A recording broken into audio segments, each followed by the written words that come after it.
Me friends and ఫ్యామిలీతో సరదాగా బయటకు వెళ్ళటానికి కారు లేదా అయితే వెంటనే ఈ నెంబర్కి కాల్ చేయండి. నమస్తే, welcome back to Suman TV. నేను మీ సంజయ్. ఈ రోజు మనతో పాటు ఉన్నారు ఇంటర్నేషనల్ సర్టిఫైడ్ మైండ్ఫుల్నెస్ మరియు హ్యాపీనెస్ కోచ్ డాక్టర్ అన్యూహ గారు. మ్యామ్తో మాట్లాడి కొన్ని విషయాలు తెలుసుకుందాం. నమస్తే మ్యామ్. నమస్తే అండి. మ్యామ్, ఫ్రస్ట్రేషన్ ఏ విధంగా అంటే, ఇప్పుడు ఇవన్నీ పక్కన పెడితే ఒక ఉమెన్ లైఫ్లో తీసుకుందాం. ఒక తల్లి ప్లేస్లో ఉన్న ఒక ఆమె ఇంట్లో పనులన్నీ చక్కబెట్టి ఫ్రస్ట్రేట్ అవుతూ ఉంటారు.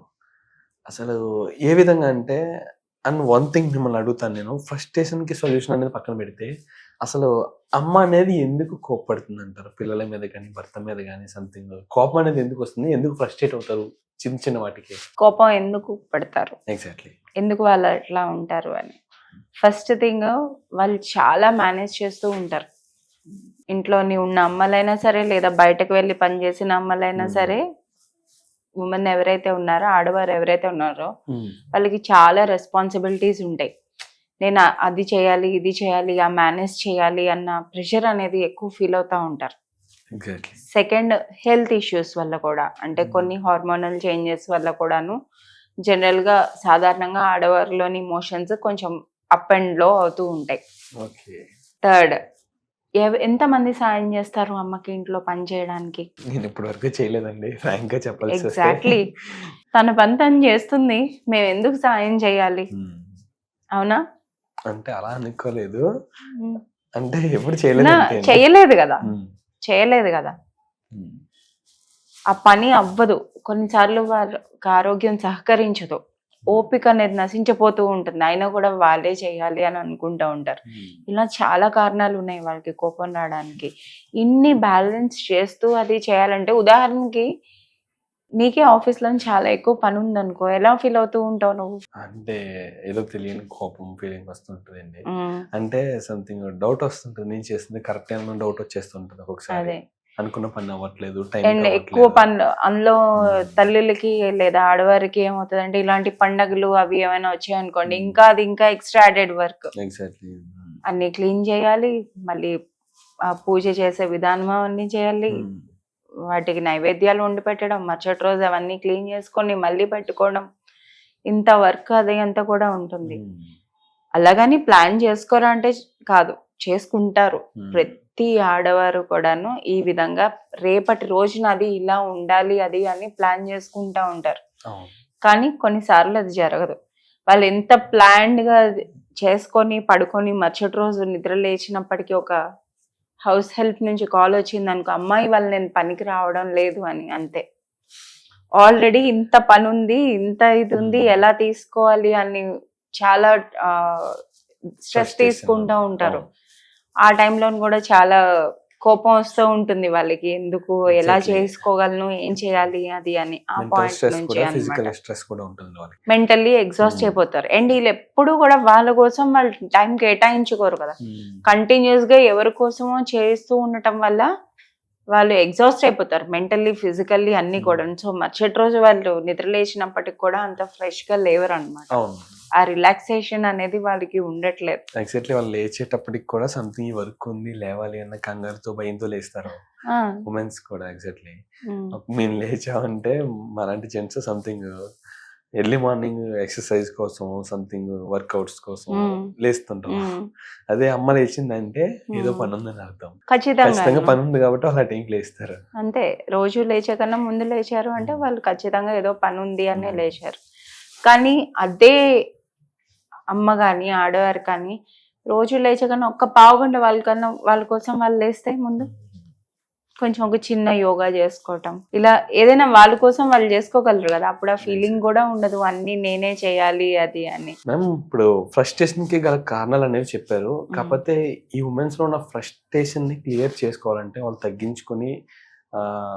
ఫ్రస్ట్రేషన్ తగ్గించుకోవాలంటే ఏం చేయాలంటారు అసలు మేజర్ గా? చిరాకు, కోపం, ఫ్రస్ట్రేషన్ ఇవన్నీ తగ్గించుకోవాలి అంటే ఏం చేయాలి అని, మైండ్ఫుల్నెస్ అనేది పాటించాలి. ఎలా పాటించాలి? వాళ్ళని వాళ్ళు ప్రయారిటైజ్ చేసుకుంటూ. ఉదాహరణకి మీ బాబుకి స్కూల్లో ఒక అరగంట ముందు బస్సు వస్తుందంటే, మీరు 5 గంటలకు లేచే వ్యక్తి అయితే మీరు 4 o'clockకి లేస్తారు, లేదా 4:30కి లేస్తారు.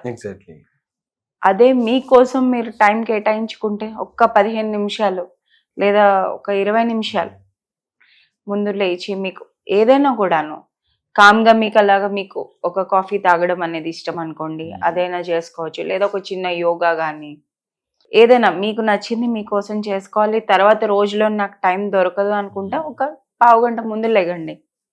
మీరు మీ కుటుంబం కోసం చేసేది మీకోసం మీరు చేయాలి. సెకండ్ ఏంటి అంటే మొత్తం ఉన్న పనులన్నీ ఇవాళనే అయిపోవాలి. రాసేసిన పనులన్నీ ఇవాళే అయిపోవాలి అని లేదు. ఏమైతే పనులు ఉన్నాయో మీకు రోజులోని మీరు ప్రయారిటైజ్ చేసుకోవాలి. ఏ విధంగా ప్రయారిటైజ్ చేసుకుంటారు? ప్రయారిటైజేషన్ అంటే ఏది ముఖ్యమైనది, ఏది వెనకడుగు వేయచ్చు. కొన్ని పనులు ఉంటాయి అవి ఖచ్చితంగా ఇవాళ చేయాల్సిందే, మరుసటి రోజు చేద్దామంటే కుదరదు. అలాంటివి ఇవాళ రోజున చేయాల్సినవంటే ఇవాళ రోజున పెట్టుకోండి. మరుసటి రోజు చేయడానికి ఆస్కారం ఉంది అంటే దాన్ని మరుసటి రోజుకి మార్చుకోండి. అట్లా. థర్డ్, పెర్ఫెక్షనిజం అనేది తీసేయాలి. అన్నీ పర్ఫెక్ట్గా అయిపోవాలి అని లేదు. ఎందుకంటే ఎప్పుడు కూడా మనం అనుకున్న విధంగా అన్నీ జరగవు 100%. అలానే నేను ఇలానే అనుకున్నాను, ఇలానే ఉండాలి, నాకు కరెక్ట్గా అలానే ఉండాలి. అది ఆ పర్ఫెక్షనిజం అనేది తీసేస్తే మనం హ్యాపీగా ఉండొచ్చు. ఇలా చిన్న చిన్నవి అన్నమాట. గ్రాటిట్యూడ్, మీ చుట్టుపక్కల ఉన్నదానికి మీరు గ్రాటిట్యూడ్ అనేది చెప్పుకుంటూ, దెన్ అలాగే మీకు ఇంట్లో ఉన్న కూడాను అదిను మధ్యలోని ఒక చిన్న చిన్న పాజెస్ తీసుకొని క్వశ్చన్ వేసుకోండి మీకు మీరు.